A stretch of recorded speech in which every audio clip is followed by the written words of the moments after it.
उत्तर प्रदेश के प्रयागराज में यमुना नदी के किनारे बसा है एक ऐसा रहस्यमयी शिव मंदिर जहां दर्शन मात्र से दूर हो जाते हैं काल सर्प दोष, राहु की दशा और विष बाधाएं। नमस्कार, आप देख रहे हैं आंचलिक खबरें। मैं हूं आपके साथ रितिका शर्मा। हम बात कर रहे हैं तक्षकेश्वर नाथ मंदिर की, जिसे नागों का पवित्र तीर्थ भी कहा जाता है। करीब 5000 साल पुराना ये मंदिर केवल आस्था का नहीं बल्कि आध्यात्म और रहस्य का भी केंद्र है। मान्यता है कि इस पवित्र धाम में नागों के स्वामी श्री तक्षक नाग की विशेष उपासना होती है। सावन माह में यहाँ शिव भक्त और नाग भक्त बड़ी संख्या में दर्शन और पूजन के लिए पहुँचते हैं। कहा जाता है कि द्वापर युग में जब श्री कृष्ण ने तक्षक नाग को मथुरा से निष्कासित किया, तब उन्होंने इसी तक्षकेश्वर कुंड में शरण ली थी। यही नहीं, सतयुग में शेषनाग, त्रेता युग में अनंतनाग, द्वापर में वासुकी और कलयुग में तक्षक नाग पूजनीय माने जाते हैं। ये धाम काल सर्प दोष से मुक्ति के लिए प्रसिद्ध है। खास तौर पर शुक्ल पक्ष की पंचमी, सूर्य या चंद्र ग्रहण या विशेष नक्षत्रों में यहाँ पूजा करने से राहु केतु की बाधाएं समाप्त होती हैं। नाग दोष, विष बाधा और सांप बिच्छू के भय से भी राहत मिलती है। इस मंदिर के ज्योतिषी महत्व की बात करें तो यहाँ दर्शन करने से राहु महादशा में शांति, नाग दोष का निवारण और विष बाधाओं से सुरक्षा मिलती है। यहाँ पिंडदान की भी विशेष मान्यता है। अगहन और श्रावण मास की पंचमी पर तक्षक कुंड में स्नान कर भगवान तक्षकेश्वर नाथ की पूजा करने से कुल की विष बाधा समाप्त होती है। मान्यता ये भी है कि यहाँ पिंडदान करने से पूर्वज किसी भी योनि में हो मुक्ति प्राप्त कर लेते हैं।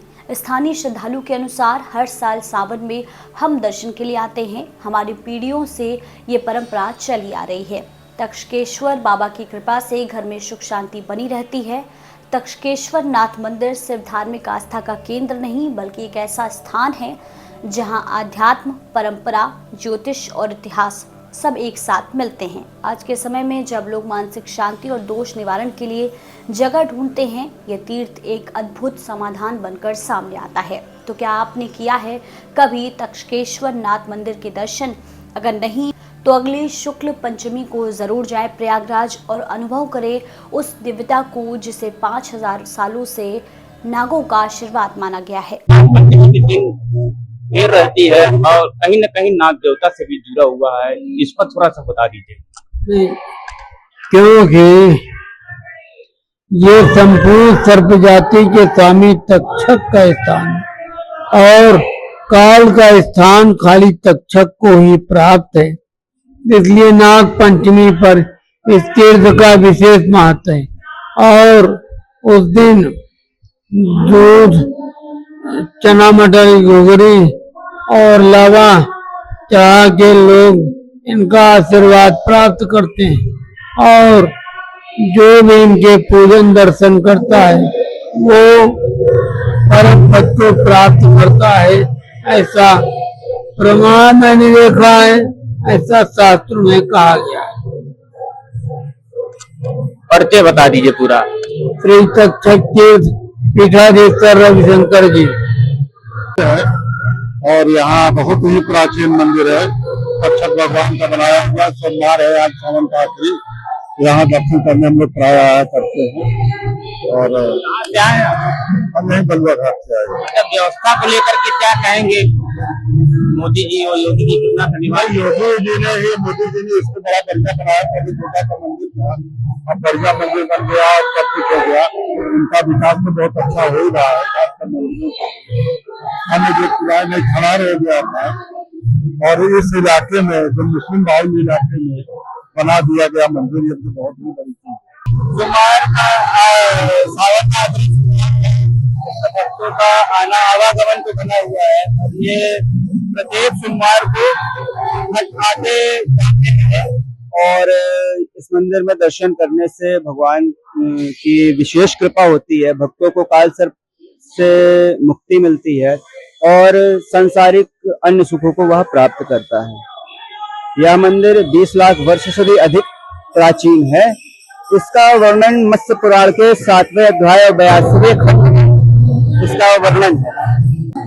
सावन का महीना क्या कहेंगे भाई? सावन का अंतिम सोमवार तो अपनी जगह है ही है। ये मंदिर की विशेषता आप देख ही सकते हैं कि ये महापुराणों में इसके बारे में दर्ज है और ये नागों के देवता है यहाँ पर। ये ऐतिहासिक मान्यता ये है कि शायद राजा जो है उनको क्या नाम है, शायद दक्ष जी को शायद उनको सांप ने शायद उनको डस लिया था। शायद इस विशेष पर ये मान्यता कुछ ऐतिहासिक जानकारी मिलती, क्योंकि आज हम गूगल पर देख रहे थे इसके बारे में तो जानकारी मिली। और बात फिलहाल तो हम यहीं प्रयागराज के मूल निवासी हैं।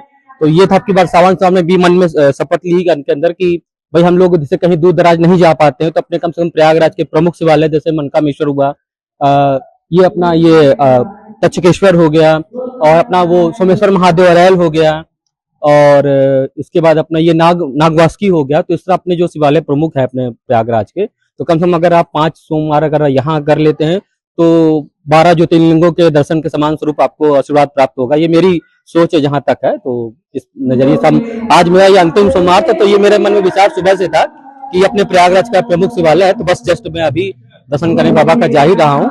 और अभी यहाँ से मुट्ठीगंज में एक नागेश्वर नाथ है जिनको ताले वाले बाबा के नाम से बहुत जाना जाता है, तो आज मैं वहां पर भी जाऊंगा, दर्शन करूंगा। तो सावन का विशेष दिन है और आज के दिन बाबा का दर्शन करना बहुत सौभाग्य की बात है, क्योंकि ये दिन विशेष होता है, बाकी दर्शन तो रोज होता है, तो दिन विशेष का बहुत मन होता है। तो बहुत बहुत धन्यवाद आप सभी को।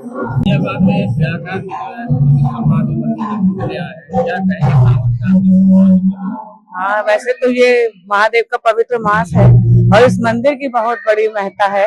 ये कहते हैं कि 5000 साल पुराना ये मंदिर है और यहाँ हर कष्ट दूर होते हैं। राजा परीक्षित जी के नाम से शायद ये मंदिर है।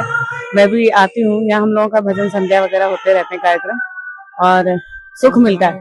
हम लोग कल्याणी देवी से जी। मंदिर के बारे में, मंदिर तो बहुत पुराना, बहुत सिद्ध है और ये कहानी जो परीक्षित वाली वो सही है। यहाँ मतलब बहुत प्रसिद्ध मंदिर है, लोग आते हैं। नाग पंचमी पे 2 बार नाग पंचमी का प्रोग्राम होता है यहाँ पे, भागवत भी होता रहता है, शायद फिर इस बार होगा। सावन का हाँ। और बाबा की कृपा है, भजन करा रहे हैं तो हम लोग को भी आने का सौभाग्य प्राप्त हुआ है। ऐसी ही और आध्यात्मिक, ऐतिहासिक और रहस्यमय स्थलों की खबरों के लिए हमारे चैनल को सब्सक्राइब करें, वीडियो को लाइक करें और अपनी राय कमेंट बॉक्स में ज़रूर बताएं। तब तक के लिए देखते रहें आंचलिक खबरें, अपनों की खबर आप तक। नमस्कार।